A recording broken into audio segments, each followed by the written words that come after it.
Selamat sore, Dok Devi.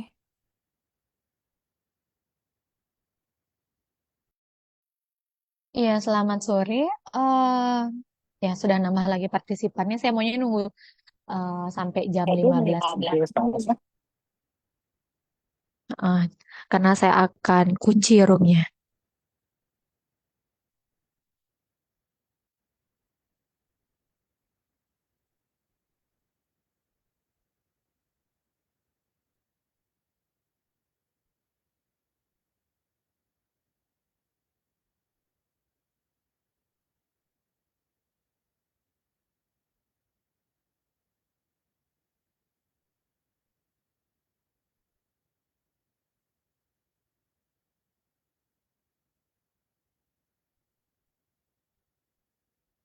Ya, slide saya sudah terlihat. Sudah terlihat, Dok. Sudah, Dok. Oke, baik. Ya, jadi selamat sore. Mohon maaf saya baru bisa kasih kuliah ya sekarang. Jadi untuk yang besok, mohon maaf saya akan undur lagi jadi minggu depan. Jadi untuk minggu depan nanti tugas kalian adalah presentasi. Nanti untuk topiknya akan saya sharing ya. Oke. Eh, jadi topik saya untuk mata kuliah Anjing Intamani ini adalah terkait dengan nutrisi. Oke. Jadi Anjing Intamani ya, itu merupakan salah satu plasma nutfah ya asli Bali.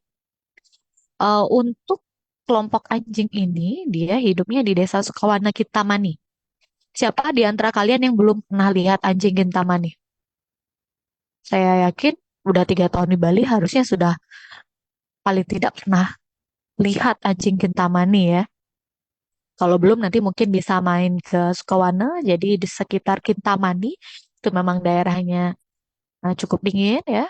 Kemudian ya anjing Kintamani di sana rambutnya pasti akan lebih lebat dibandingkan dengan mungkin di sini ya.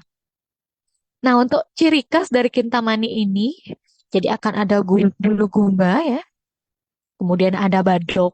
Jadi dia punya rambut yang lebih tebal dan panjang ya di sini. Nah ini dia badong. Kemudian bulu gumba itu di sini deh. Jadi sekitar punggung ya. Itu dia akan jauh lebih panjang. Itu adalah ciri khas dari anjing Kintamani. Nah, kemudian untuk yang morfologinya bagus, dia punya ekor seperti sabit ya, melengkung seperti ini. Kemudian tubuhnya lebih tegap dibandingkan dengan anjing-anjing lain. Kemudian terkait dengan nutrisi dan pakan, kira-kira ada yang bisa kasih saya pendapat nggak nutrisi sama pakan itu sama atau berbeda ya?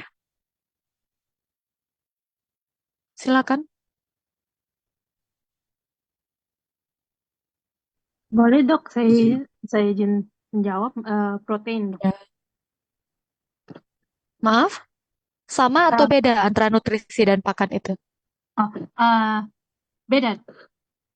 Beda. Nah, nutrisi itu apa?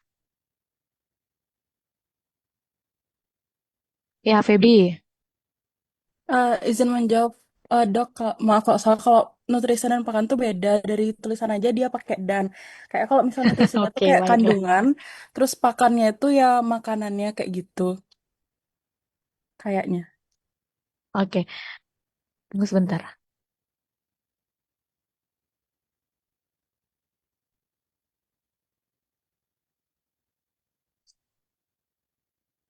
Oke, ya. Jadi memang secara konsep nutrisi sama pakan itu berbeda ya. Tadi sudah disinggung oleh Feby. Jadi pakan itu ya makanannya, apa yang kalian berikan sebagai sumber makanan kepada si anjing kintamani. Tapi tidak semua makanan itu bernutrisi. Nah, kok misalnya sekarang di manusia kan ada NPK ya. Nah, tapi ya oke itu bisa dimakan, tapi tidak mungkin untuk takaran gizinya tidak semuanya sama. Nah, jadi di sini untuk nutrisi itu adalah ingredients-ingredients yang terkandung dalam pakan itu sendiri.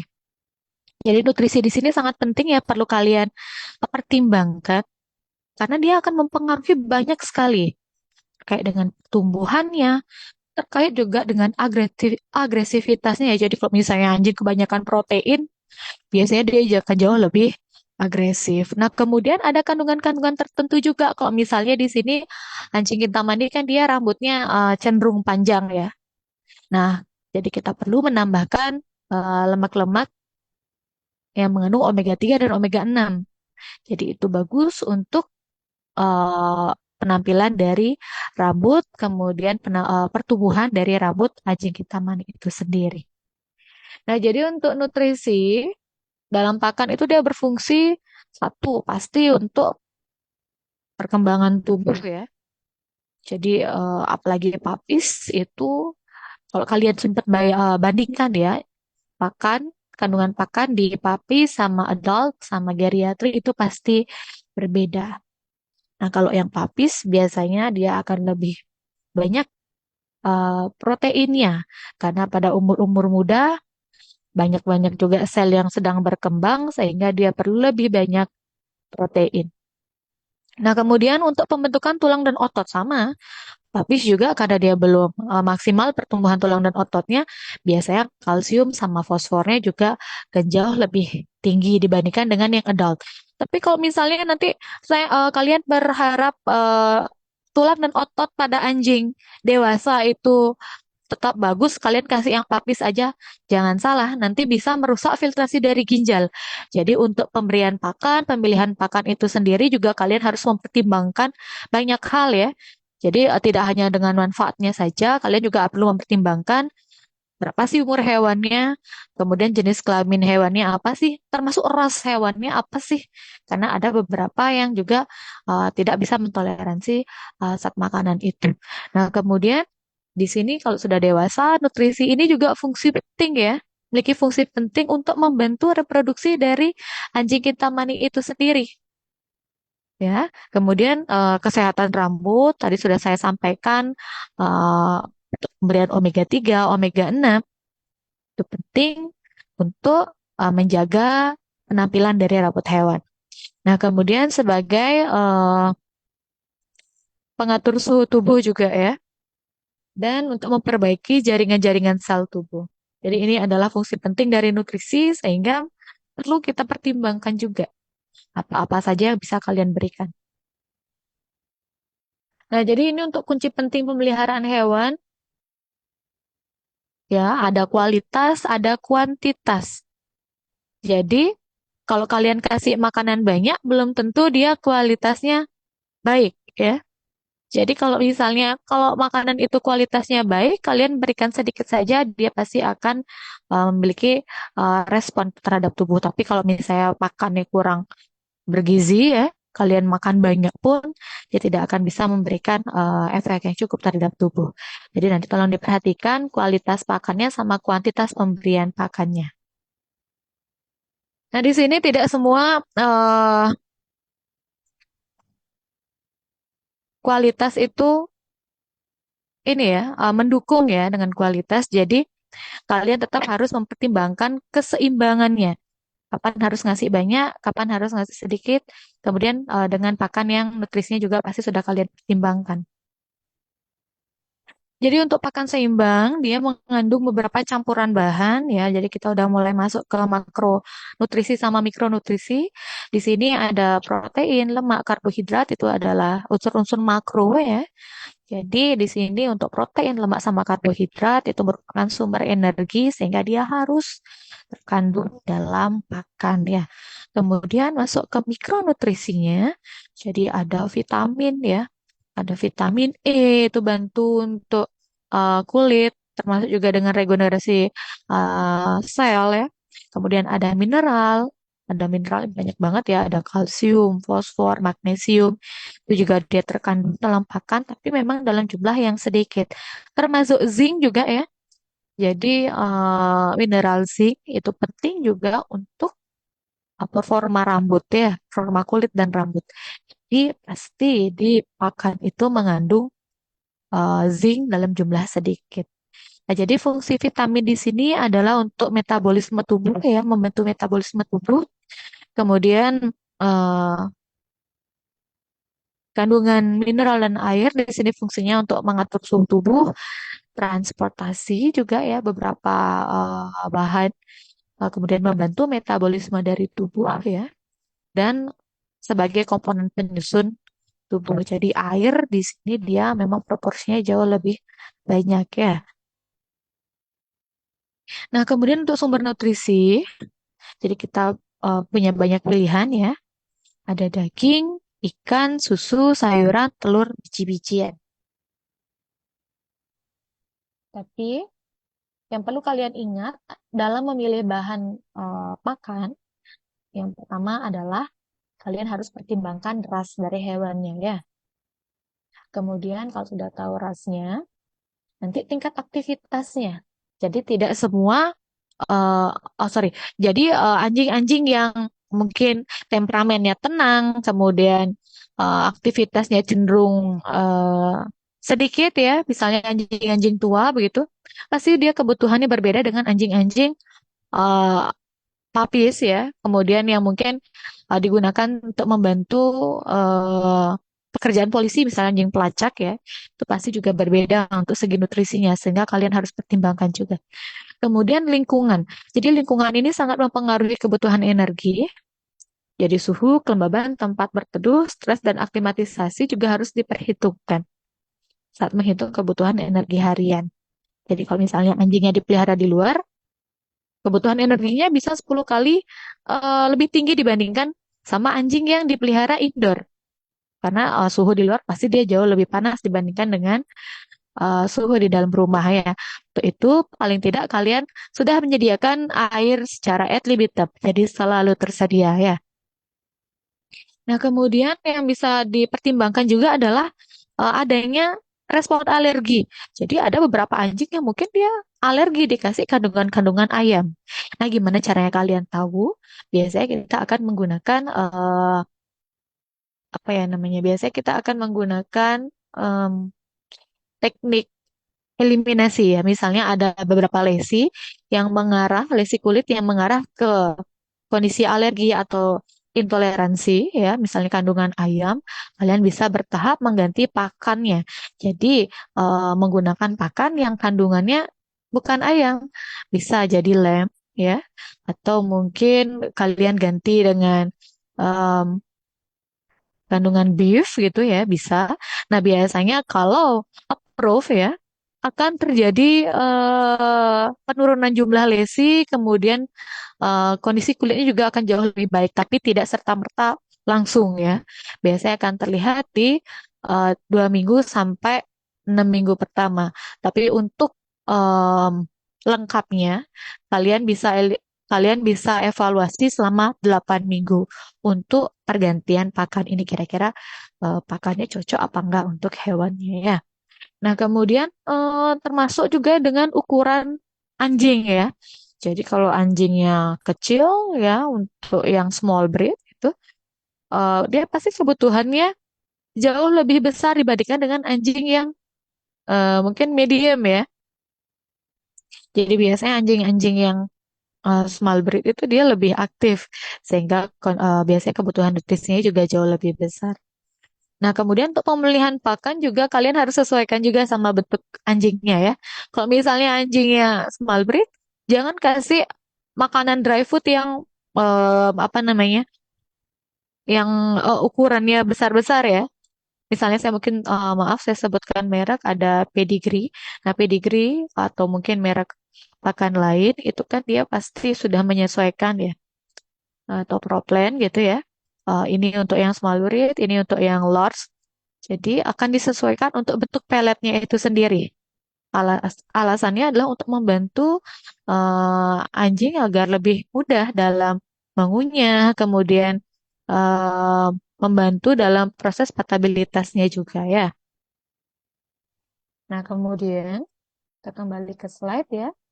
Di sini untuk kebutuhan nutrisi anjing dewasa, kita perlu sekitar ini ya. Untuk mineral sama vitamin D cuma perlu 10%, kemudian fibernya 2,5 sampai 4,5%. Fat, lemak jadi cukup tinggi di sini 15 sampai 25% ya. Kemudian untuk karbohidrat 25 sampai 30%. Tapi tolong diperhatikan juga jangan terlalu banyak pemberian karbohidrat ya. Apalagi nanti kalau misalnya pas kalian kasih makan kucing, karena kucing adalah karnivora sejati. Kalau untuk anjing kintamani, dia masih bisa diberikan nasi, tapi jangan dalam jumlah yang terlalu banyak. Kemudian untuk protein, dia kurang lebih 30%. Nah, yang paling banyak di sini adalah air. Oleh karena itu, kalian penting sekali menyediakan air secara etiditam. Mungkin di tempat-tempat pemeliharaan atau mungkin di kandangnya langsung diberikan air ya. Nah, kemudian gimana dengan nutrisi pada puppies atau dengan anjing kintamani yang geriatri? Tentunya akan berbeda ya. Tentunya akan berbeda. Nanti saya akan bagikan topik ini agar kalian bisa buatkan papering. Nah, kemudian kita masuk ke karbohidrat. Jadi karbohidrat adalah zat utama yang terdapat dalam tumbuh-tumbuhan ya, baik bijian, buah sama akar tumbuhan. Jadi fungsinya di sini adalah untuk menyediakan energi tingkat tinggi ya. Dia sejajar dengan lemak. Jadi meskipun harus zero, tapi beberapa takaran dan jumlah tertentu itu bisa ditoleransi. Yang saya sebutkan tadi, jadi meskipun karbohidrat itu harus sedikit, tapi pemberian nasi pada anjing hitamani itu masih bisa ditoleransi. Yang tidak biasanya di kucing ya, karena ada beberapa enzim lipase yang tidak bisa dicerna oleh kucing. Nah, kemudian untuk proporsi karbohidrat yang dianjurkan, jadi untuk seekor anjing di sini ada 50% dari total pakan yang dikonsumsi per hari. Jadi itu udah termasuk dari 2,5 sampai 4,5% fibernya.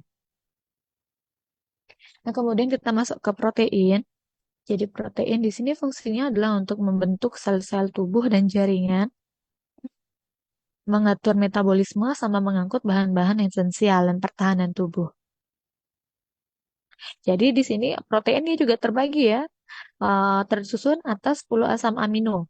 Beberapa asam amino dan di sini yang penting adalah ada arginin, ada histidin, leusin, lisin, metionin, phenylalanin, threonine, sama triptopan dan valin.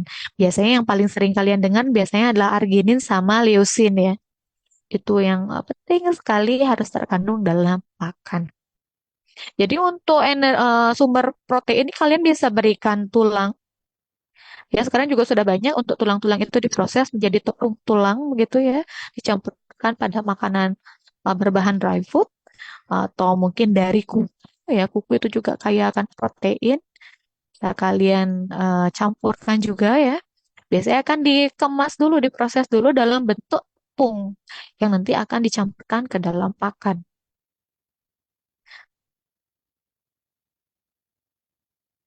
Jadi untuk jumlah protein yang dibutuhkan untuk menjaga kesehatan itu dipengaruhi oleh faktor umur hewannya. Seperti yang saya sebutkan tadi, untuk papis proteinnya pasti berbeda dengan yang geriatri. Nah, jangan berikan makanan-makanan papis kepada usia geriatri karena itu cukup berbahaya ya, dia akan mengganggu filtrasi dari ginjal. Nah, kemudian di sini untuk kekurangan protein pada pakan tidak menimbulkan gejala yang spesifik, tapi kalau kelebihan biasanya dia akan mengganggu sistem prototan yaitu khususnya pada anjing besar. Jadi meskipun protein itu penting, tidak boleh juga diberikan dalam jumlah yang besar. Selain itu juga bisa menyebabkan anjing lebih agresif yang saya sebutkan tadi ya. Nah biasanya nih kalau sumbernya daging-daging mentah sih. Kalau yang sudah diproses cenderung aman tapi tetap harus kalian takar. Kemudian untuk lemak, ya jadi lemak di sini dia berfungsi sebagai sumber energi utama ya. Sumbernya bisa berasal dari hewani ataupun nabati ya. Em, di sini fungsi lemak adalah untuk memasok asam lemak esensial yang dapat disintesis di dalam tubuh.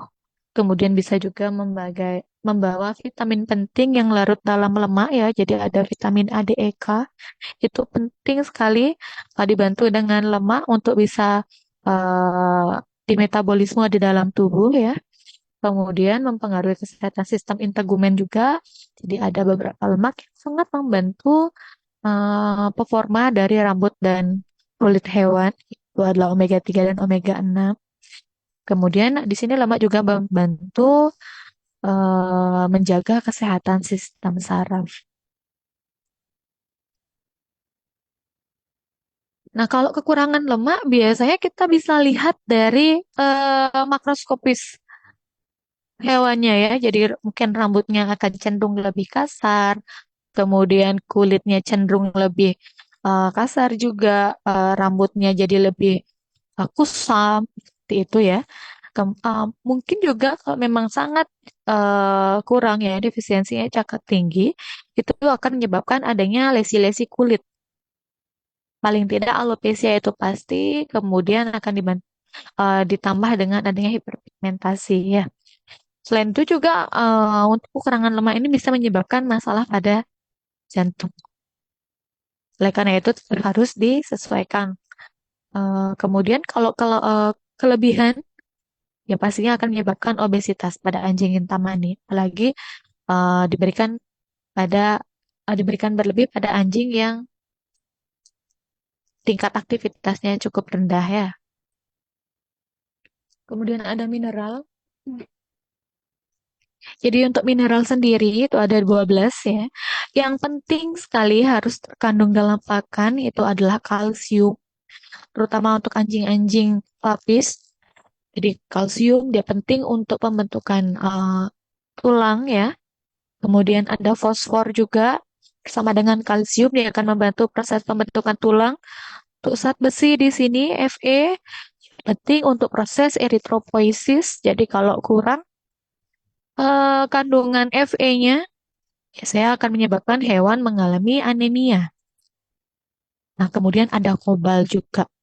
Itu juga penting ya. Jadi nanti tolong dicek kalau pas kalian ke pet shop gitu, coba dicek aja ingredients antara beberapa siklus hidup hewan. Jadi pakan pada puppies, ingredientsnya apa saja, pakan pada adult, ingredientsnya apa saja ya. Termasuk juga untuk yang usia senior dan geriatri. Sekarang sudah banyak sekali ada pakan-pakan yang sudah ditakar berdasarkan umur, kemudian berdasarkan ukuran tubuh ya. Dia dari yang small sudah ada. Kemudian untuk eh apa namanya? Jangan kan untuk anjing ya, untuk kucing pun sekarang sudah banyak perasnya ya. Jadi ada untuk yang Persia, biasanya akan dikhususkan untuk performa dari rambut dan kulit.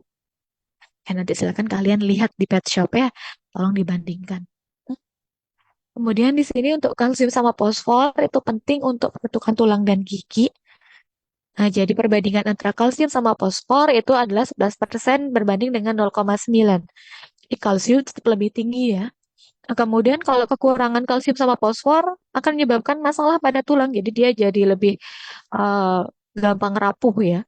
Karena itu kalau misalnya nanti kalian pelihara anjing tarung ya, apalagi anjing ras besar yang cukup tinggi nanti untuk proporsi dari kalsiumnya, tolong dicek kembali kira-kira pakan kalian sudah mengcover belum kebutuhan hariannya dia. Kemudian kalau kekurangan dari kalsium itu akan menyebabkan adanya hiperparatiroid ya. Meskipun itu sekunder, biasanya akan bisa kita lihat dari lesi kulit ya. Kemudian ada perubahan pada frekuensi jantung juga. Coba dicek kira-kira apakah itu sudah mengarah ke paratiroid atau belum. Kalau misalnya sudah, kira-kira nanti dicek lagi kalsiumnya. Kira-kira nutrisi kalsium yang sudah kalian berikan pada pekan itu sudah mengcover atau belum. Nah, mineral. Jadi untuk kelebihan mineral, biasanya akan menyebabkan kelainan pada rangka anjing besar ya selama proses pertumbuhan. Kemudian zat besi sama kobal dia penting untuk pembentukan hemoglobin. Nah, jadi nanti kalau misalnya seperti yang saya sebutkan tadi, Fe-nya itu kurang, dia akan menyebabkan suspek anemia ya dengan penurunan jumlah pada hemoglobin. Kemudian selain empat mineral tadi, ada iodin, kalium ya, kemudian ada natrium, magnesium, mangan, selenium itu juga penting. Nah, di sini saya pernah ketemu pada anjing yang kekurangan kalium.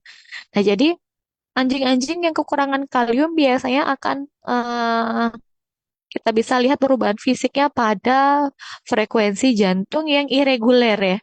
Jadi jantungnya irreguler.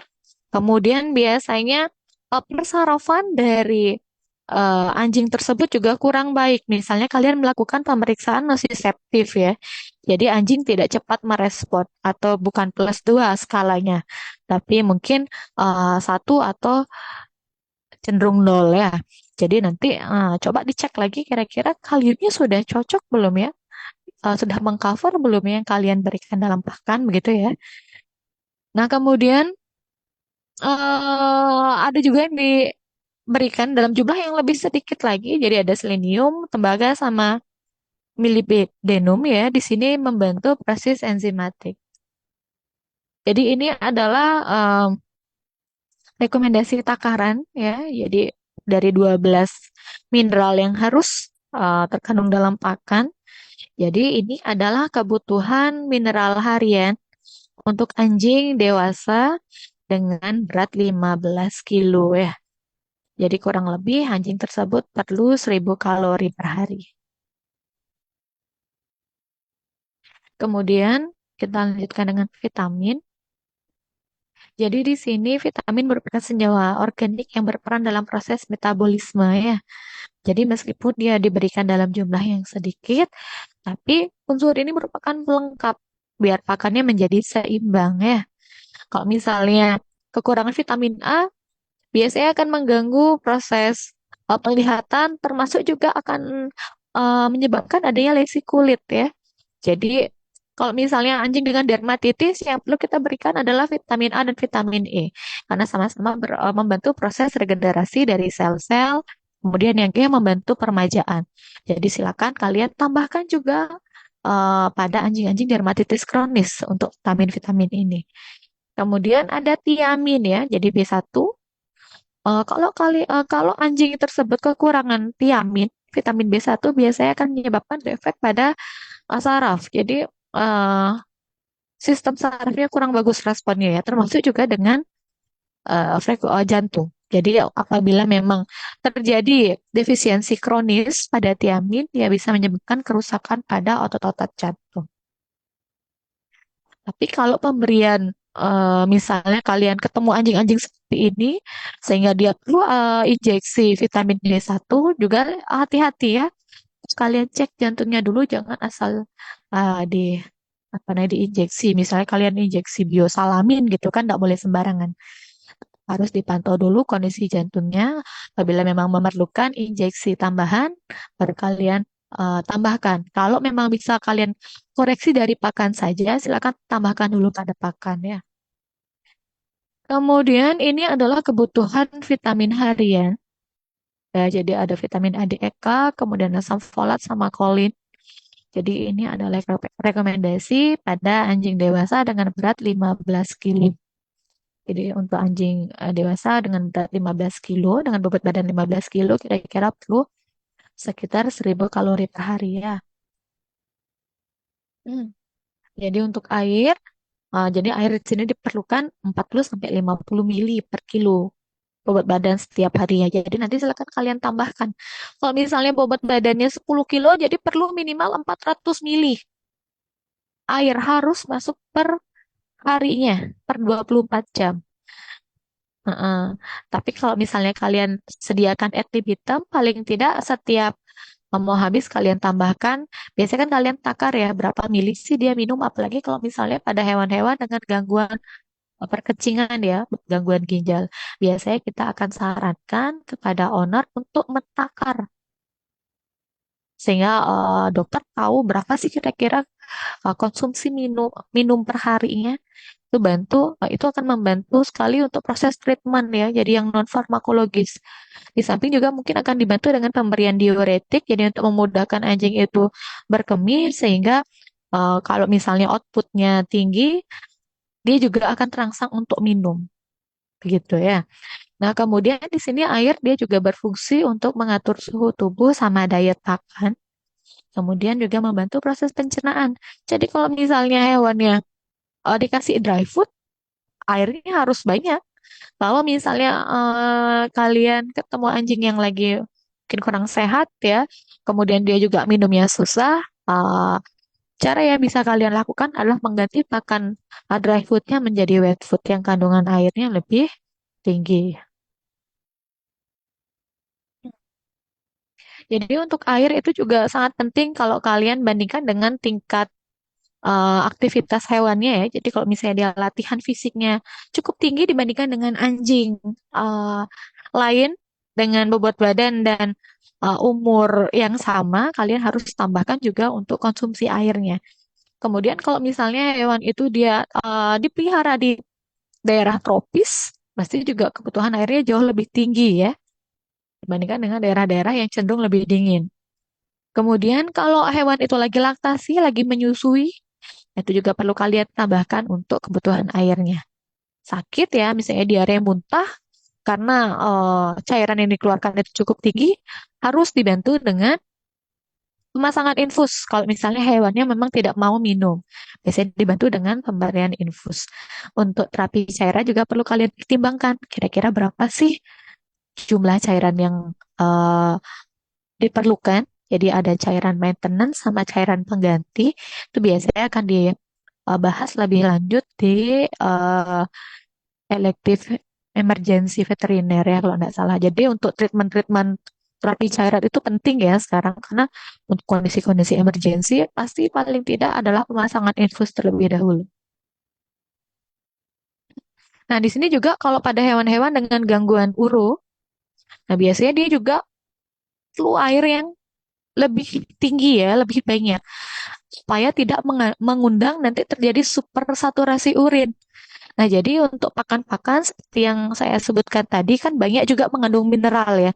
Nah, mineral-mineral itu biasanya kalau kondisi airnya tidak cukup banyak di dalam tubuh, dia akan menyebabkan agregasi dari mineral-mineral tersebut, kemudian difiltrasi di ginjal sehingga akan menyebabkan terjadi supersaturasi urin. Jadi urinnya itu lebih pekat sehingga mineral-mineral yang tadi sudah didapat dari pakan itu dia bisa berakumulasi kemudian menjadi batu pada entah ginjal ataupun di vesika urinarianya. Jadi kalau misalnya udah tahu nih hewannya gangguan di ginjal, tolong disediakan air secara ad libitum.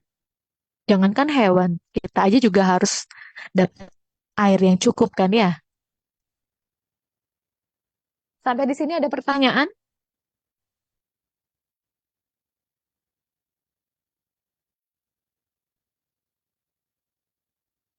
Sampai di sini ada pertanyaan, silakan.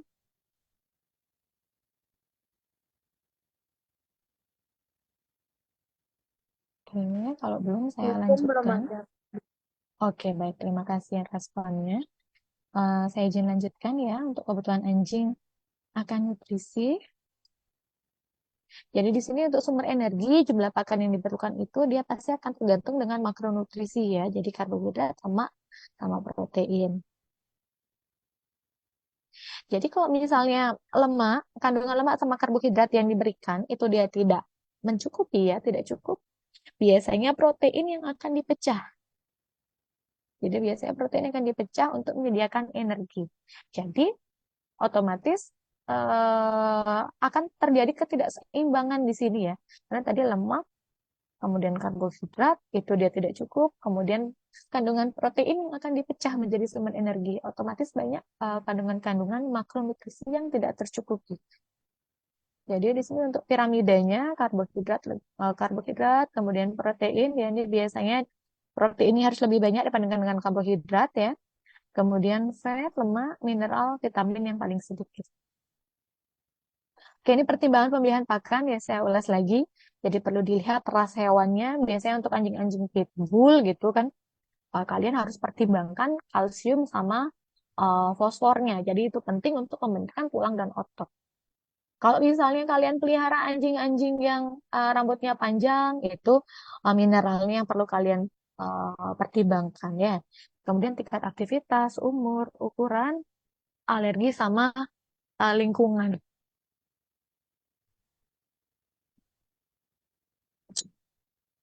Nah, kemudian di sini untuk jenis pakan, saya yakin kalian sudah tahu semua ya. Jadi ada pakan segar, raw food ya. Kemudian ada pakan komersil, dry food, itu yang mungkin cukup populer ya, cukup disukai, cukup digemari oleh apa namanya pemelihara-pemelihara anjing. Kemudian ada pakan komersil yang semi moist food juga ada. Kemudian ada yang kalengan ya. Jadi nanti semuanya punya fungsi tertentu. Jadi kapan kalian harus berikan dry food, kemudian kapan harus diganti menjadi wet food begitu ya. Kemudian untuk jenis pakan, untuk pakan segar dipengaruhi oleh komposisi bahan. Jadi biasanya di sini untuk proporsi protein hewannya lebih tinggi dibandingkan dengan protein nabati ya. Kemudian yang perlu diperhatikan di sini adalah lama sama suhu pemasakan serta umur anjingnya. Biasanya untuk pakan raw food itu kan akan diproses terlebih dahulu ya. Dan tentunya kalian harus memproses dengan baik tanpa tambahan garam ya, karena itu mengandung natrium, biasanya akan mengganggu eh, jantung. Di samping itu juga untuk sekundernya biasanya akan berefek pada rambut ya, akan jauh lebih gampang rontok untuk pemberiannya. Nah, kemudian ini adalah komposisi pembuatan pakan segar. Jadi 40%-nya dia berasal dari daging. Kalau kalian lihat juga ya. Jadi pilihan-pilihan organnya itu juga akan mempengaruhi. Karena biasanya kalau misalnya diberikan dada itu pasti lebih baik, kemudian lebih sehat dibandingkan kalian berikan di daerah ceker gitu misalnya untuk ayam ya. Kemudian tulang itu dia boleh terkandung sekitar 30%, kemudian sayur-sayuran, itu kalian bisa tambahkan wortel gitu ya, atau nanti akan ditambah juga dengan nutrisi lain, misalnya kalian kasih fish oil, itu boleh ditambahkan pada pakan-pakan segar yang kalian sediakan kepada anjing kalian ya. Nah, kemudian untuk pakan komersil ada dry food, jadi untuk dry food minusnya cuma kadar air sih ya. Kadar airnya sangat sedikit, jadi 6-10%. Kemudian bahannya itu bisa berasal dari biji-bijian ya. Kemudian tepung tulang atau tepung daging atau tulang. Kemudian ada tambahan mineral sama vitaminnya. Nah, jadi biasanya untuk memaksimalkan air yang masuk ya, pakan dry food ini bisa dikombinasi dengan pakan wet food. Jadi agar kandungan airnya itu lebih tinggi, kemudian potabilitasnya juga biasanya akan jauh lebih meningkat. Kemudian semi moist food itu di kadar airnya sedang ya 15-30%. Jadi ini sama sih bahannya dari daging, kemudian produk-produk sampingan pengolahan daging ya, itu bisa em, apa namanya? Jeroan itu juga termasuk di semi moist food ya. Kemudian biji-bijian, sayur sama gula. Nah, biasanya untuk makan-makan ini dia akan dikemas dalam plastik kedap udara. Jadi kurang lebih seperti ini ya untuk perbandingan antara dry, semi moist sama yang wet food. Kemudian untuk yang wet food itu dia kadar airnya sangat tinggi ya, 75%. Makanya biasanya kalau hewan-hewan yang lagi sakit, lagi hospitality nih misalnya dia resa, akan disarankan memberikan pakan recovery ya. Yang notabene itu adalah pakan-pakan wet food, sehingga kandungan airnya paling tidak dia sudah tercukupi. Nah, ini dia kandungan gusinya lebih seimbang. Tapi minusnya adalah harus disimpan dalam kulkas, kemudian harus habis dalam waktu yang relatif singkat ya. Kalau nggak gitu dia biasanya rentan dengan pencemaran aktivitas dari bakteri ataupun jamur. Kalau misalnya kalian tidak simpan dengan baik di dalam kulkas, lebih bau deh ya. Kemudian untuk pemberian pakan, di sini yang perlu kita pertimbangkan adalah umur anjingnya, aktivitasnya, sama berat badannya. Jadi seperti yang saya sebutkan tadi, untuk anjing puppies, adult, senior, geriatrik itu pasti berbeda.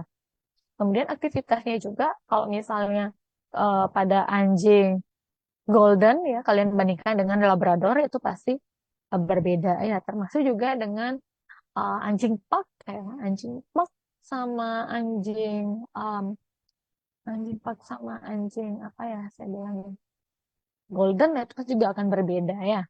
Termasuk juga dengan bobot badannya. Jadi pakan ini baru kita bisa berikan di umur 3 minggu ya setelah lepas menyusui dari si papis itu. Dan setelah dia buka mata biasanya di minggu ketiga. Kalau misalnya memang tanpa induk gitu ya, biasanya akan dibuatkan eh, bubur dry food. Jadi di blender kemudian ditambahkan dengan susu atau diberikan pakan segar yang digiling. Jadi untuk pemberian pakan pada anjing-anjing eh, neonatal ya, jadi di bawah 3 bulan, sorry 3 minggu ini dia akan jauh lebih sering. Jadi sebanyak 3 sampai 5 kali sehari. Jadi sama dengan anak-anak ya. Jadi setiap 2 jam sekali dia udah minta susu gitu misalnya. Nah sama untuk neonatal juga dia paling tidak diulang 3 jam sekali untuk pemberian pakan. Jadi ini adalah frekuensi pemberian pakan. Jadi pada anjing 2 bulan, 3 bulan dia bisa diberikan di 3 sampai 4 kali sehari. Jadi di paginya bisa di jam 7, kemudian akhir makannya ya paling malam itu di jam 7 malam. Nah ini untuk yang usia 4 sampai 5 bulan, kemudian 6 sampai 7 bulan, 8 sampai 12 bulan. Nah ini salah ya, ini 18. Ini jam 18. Jadi kalau misalnya umurnya sudah adult ya, jadi di atas 1 tahun, bisa kalian berikan pakan di jam 9 pagi, kemudian nanti diulang lagi di jam 6 sore. Nah, kemudian pentingnya nutrisi untuk anjing Kintamani. Jadi Kintamani itu adalah salah satu anjing dengan rambut yang tebal dan lebat ya, panjang, tebal, lebat gitu. Jadi dia pasti sangat perlu beberapa kandungan yang membantu menjaga kesehatan rambutnya. Jadi di sini kalau terjadi defisiensi nutrisi, dia akan menyebabkan masalah pada sistem integumen.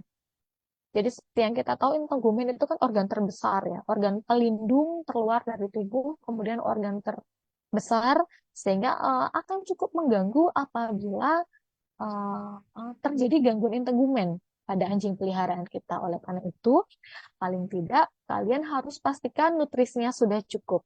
Kalau seumpama nutrisi anjing itu sudah cukup, tolong kalian bantu juga dengan pengecekan kira-kira terjadi infeksi cacing atau tidak helminthiasis ya. Kalau misalnya terjadi, sebaiknya kalian koreksi dulu, obati dulu untuk infeksi helminthiasisnya. Karena nanti nutrisinya meskipun sudah sesuai, tapi karena ada helminthiasis, otomatis penyerapan nutrisi tidak akan maksimal. Oleh karena itu, tetap kalian harus general check up ya, paling tidak 3 sampai 6 bulan sekali. Paling tidak kalian bisa memastikan bahwa hewan peliharaan kalian bebas dari helminthiasis, bebas dari the flea ya, caplak, kutu, pinjal, segala macam. Sehingga nutrisinya kalau memang sudah cukup, pasti dia akan menghasilkan performa yang baik pada rambut, kemudian pada kulit, pada otot dan tulang dari anjing kalian. Jadi poin pentingnya di sini rambut dia terdiri dari 95% protein, kemudian dia sangat kaya dengan asam amino karena mengandung sulfur ya. Nah, kemudian untuk pertumbuhan rambut dan keratinisasi kulit memerlukan 25-30% dari kebutuhan protein harian. Jadi cukup tinggi ya, tadi protein 50%. Nah, 20-30% ini untuk rambut saja, untuk integumen saja. Oleh karena itu harus uh, dipastikan lagi protein yang masuk itu sudah sesuai ya. Kemudian pastikan juga sudah berasal dari sumber protein dengan kualitas yang tinggi. Jadi dipastikan juga dengan organ-organ yang terkandung pada daging itu. Ya, jangan yang lemaknya lebih banyak ya. Kita kan memang perlu lemak, tapi lemak tertentu ya, omega 3 dan omega 6. Sebagai antioksidan juga perlu. Jadi asam lemak untuk sistem integumen, di sini ada asam linoleat.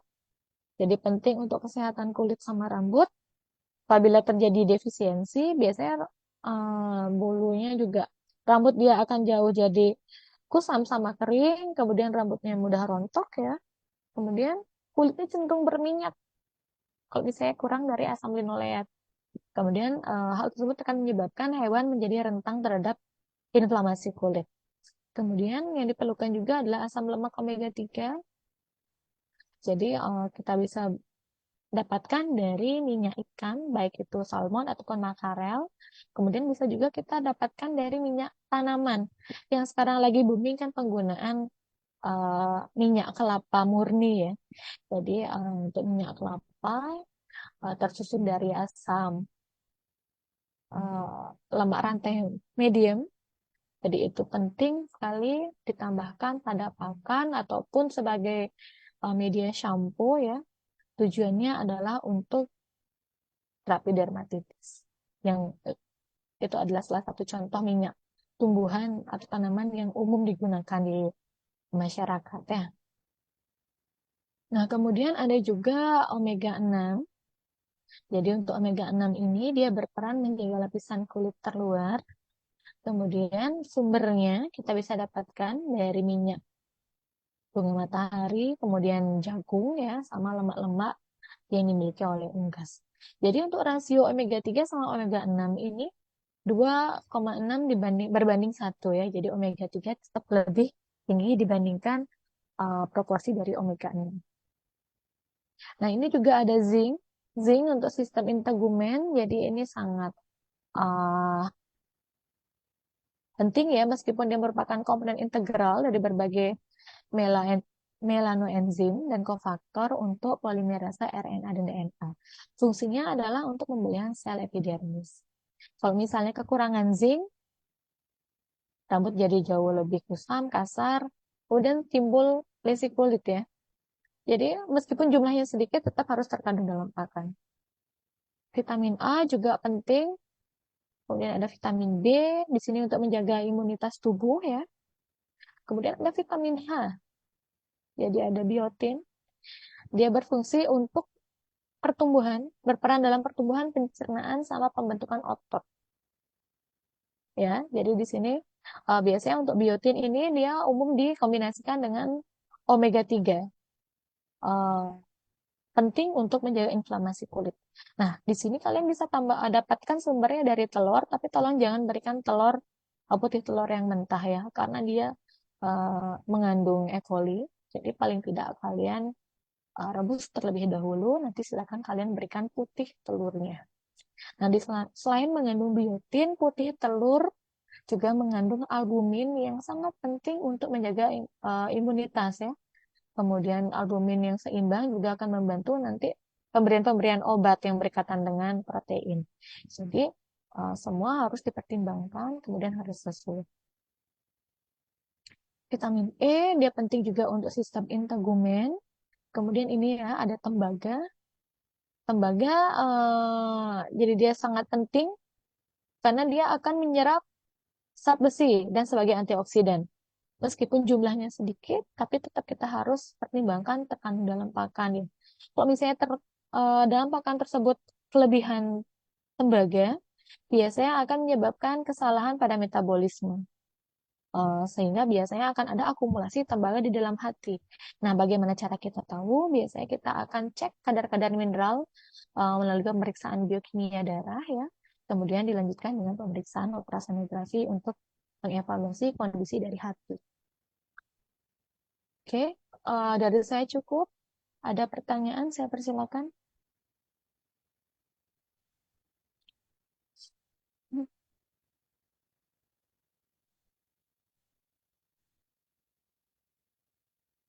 Apakah ada pertanyaan?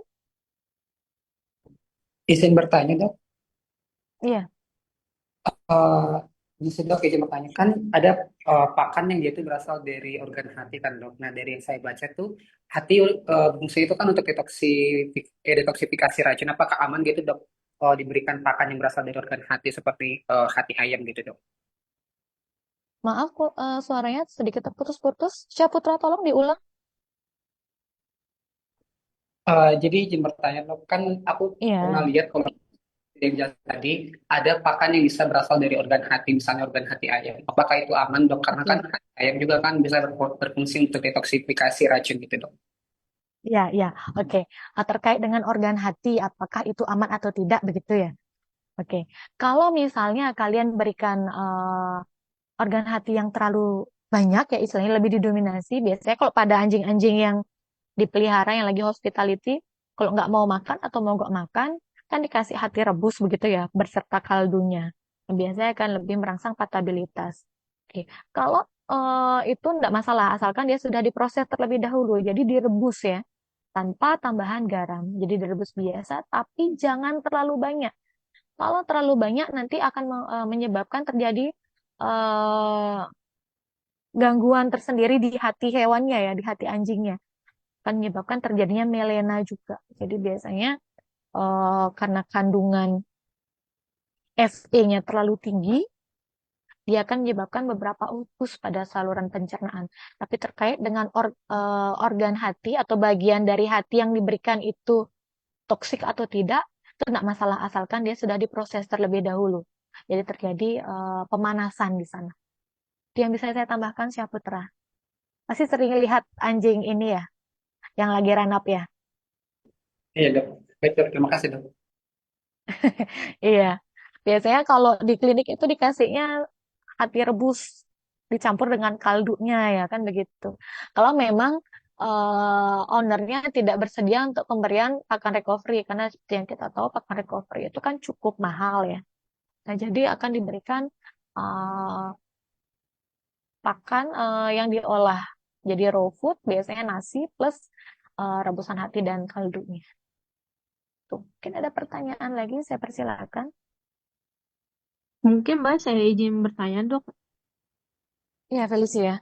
Nah, ini jadi saya juga sering melihat itu apalagi apalagi ke konsumen yang pakai eh, pakan mentah itu mereka Mm-mm. sering masukin eh, kulit telur juga dok untuk mereka Kulit bilang itu telur, untuk oke. kalsium. Mm-mm. Itu mungkin itu Ya, benar amankah dok? ya untuk kulit telur itu kan sebenarnya sumber protein ya.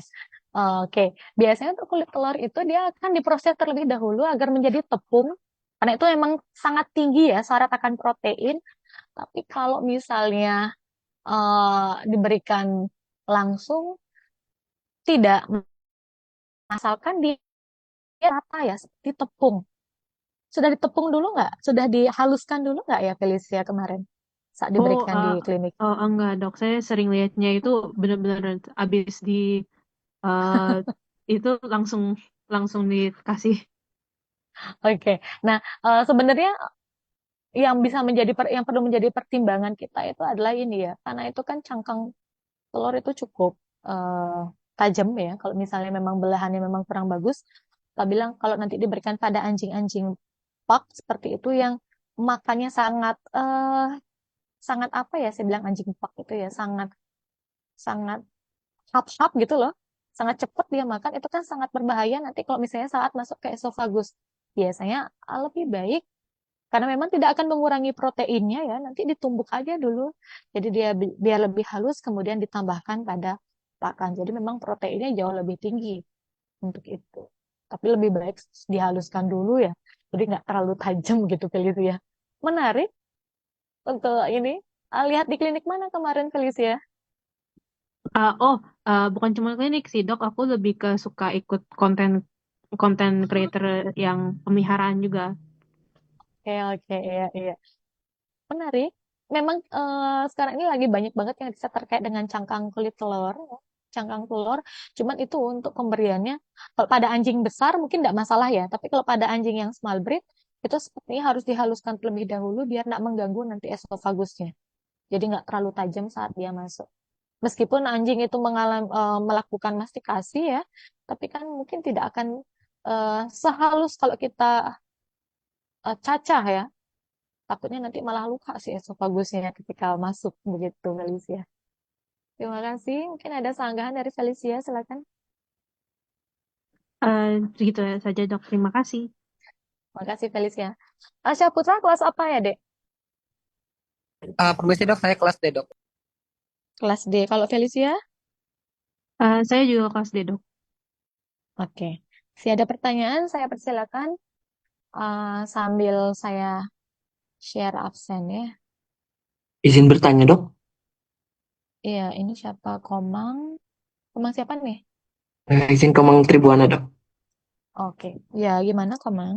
Izin bertanya, mungkin kita ketahui di klinik ataupun di rumah-rumah di daerah kita sendiri, gimana sih dok untuk memenuhi nutrisi dari sesuatu hewan itu, namun ketika mungkin anjing ini, Kintaman ini terjadinya mungkin diare ataupun muntah-muntah Mm-mm. akibat sekunder akibat dari perubahan pakan itu dok. Mungkin ketika ingin memenuhi suatu nutrisi, perlu terjadinya perubahan pakan, namun efeknya malah menyebabkan diare akibat ketidakbiasaan.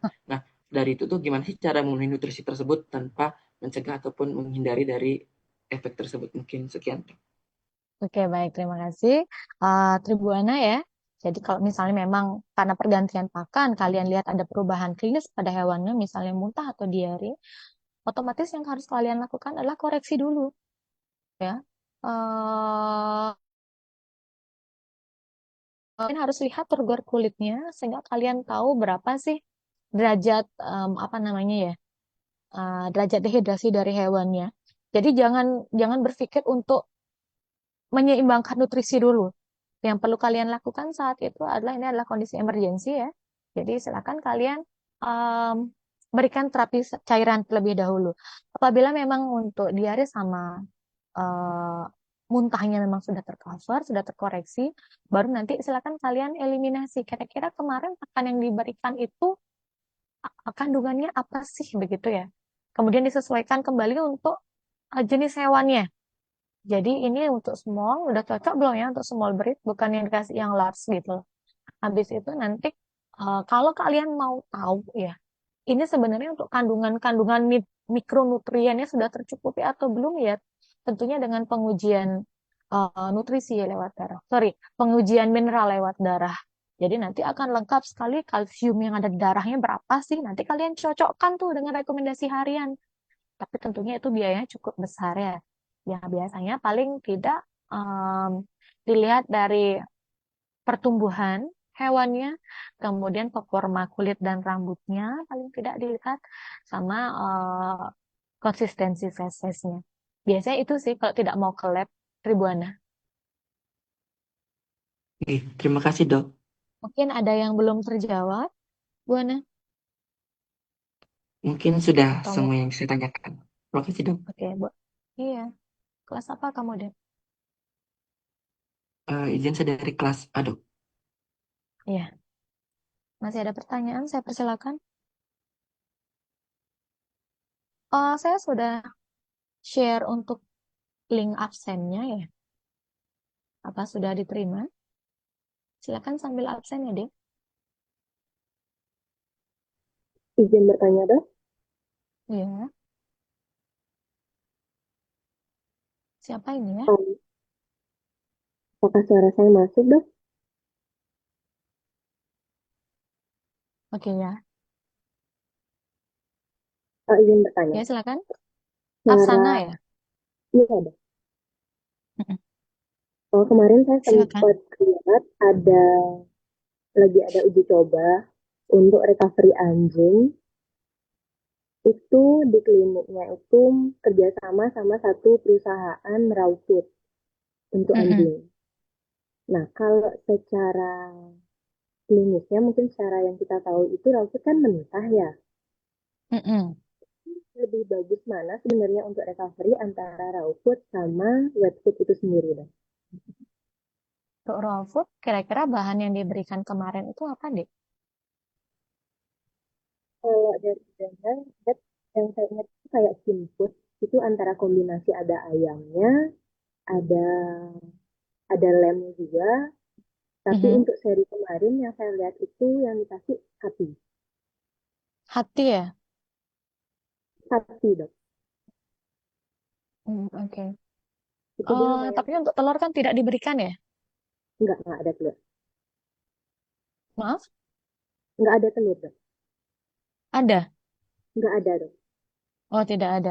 Ah, ah, untuk itu ya, dia harus benar-benar lihat loh kondisi dari daging yang diberikan. Kalau misalnya tanpa pengolahan ya, tanpa pemanasan, kita harus benar-benar lihat kira-kira kadar residunya itu bagaimana, kan begitu. Tapi kalau misalnya organ dari daging yang diberikan tuh misalnya dikasihnya dada ya, biasanya kan lebih bagus dia.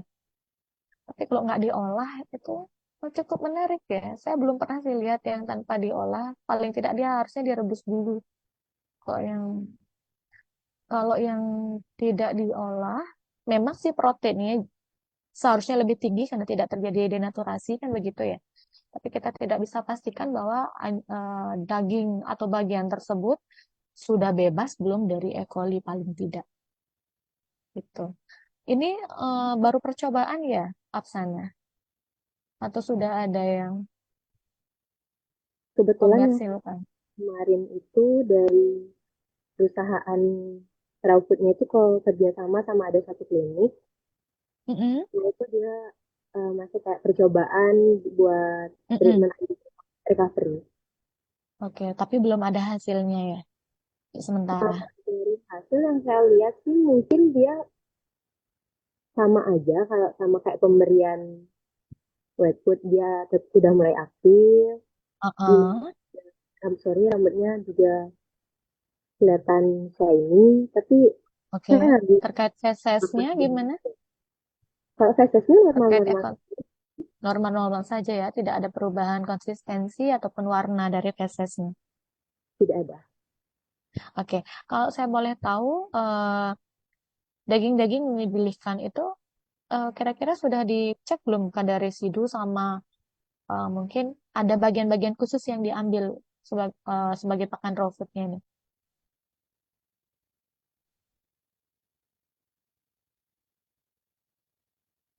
Kalau untuk residunya, terakhir yang saya lihat di kemasannya sih ada katanya aman. Saya nggak lihat ada Mm-mm, cantuman residunya. Cuman kalau yang mm-mm. saya lihat di kandungan pakannya itu udah lumayan banyak kombinasinya juga. Oke. Mereknya Kin Raw Food kalau nggak salah, Mbak. Maaf, Mereknya Kin Raw Food kalau nggak salah. King Raw Food. Oke. Mungkin saya perlu lebih banyak membaca yang King Raw Food ini ya. Saya juga sangat penasaran. Terima kasih untuk informasinya, Apsana. Mungkin nanti saya akan cari tahu terkait dengan King Raw Food ini ya. Oh, kliniknya di Bali atau di luar Bali? Di Bali, dokter. Di Bali ya. Oke, baik. Terima kasih, Apsana. Mohon maaf, belum maksimal ya saya menjawabnya. Terima kasih juga, dok. Iya. Masih ada pertanyaan? Silakan. Dari Apsana kelas B ya? dia, dokter. Ya. Yang lain sudah absen semua? Kalau sudah, saya akan tutup link absennya. Sudah ya. Sudah, Dok. Oke, masih ada pertanyaan nggak sebelum saya tutup pertemuan kita sore hari ini? Nanti mau ada kelas lagi jam 5 ya? Oke. Kalau sudah tidak ada pertanyaan, saya izin tutup pertemuan kita sore hari ini. Untuk Korti, tolong nanti di chat saya ya, Dek. Saya akan bagikan untuk topik-topiknya. Sebelumnya, apa sudah ada kelompok ya, Dek, untuk mata kuliah ini? Sudah ada, nggih, Dok. Satu kelas itu terdiri dari berapa kelompok? Mohon maaf, Dok, untuk Anjing Hitamani belum ada, nggih, Dok. Mohon maaf. Belum ada. Ya, oke nanti tolong bentuk 5 kelompok ya, berdasarkan absen saja. Jadi nanti kalau misalnya jumlahnya ada 45 gitu atau 40 ya, tolong dibagi 5. Jadi 1 sampai 8 kelompok 1 dan seterusnya begitu ya. Untuk Korti nanti tolong chat saya ya, Dek. Nanti saya bagikan untuk topiknya. Baik, terima kasih atas perhatian kalian. Saya yakin juga sudah absen semua ya. Selamat sore, selamat melanjutkan aktivitas. Sampai ketemu lagi minggu depan ya. Terima kasih. Terima kasih, Dokter.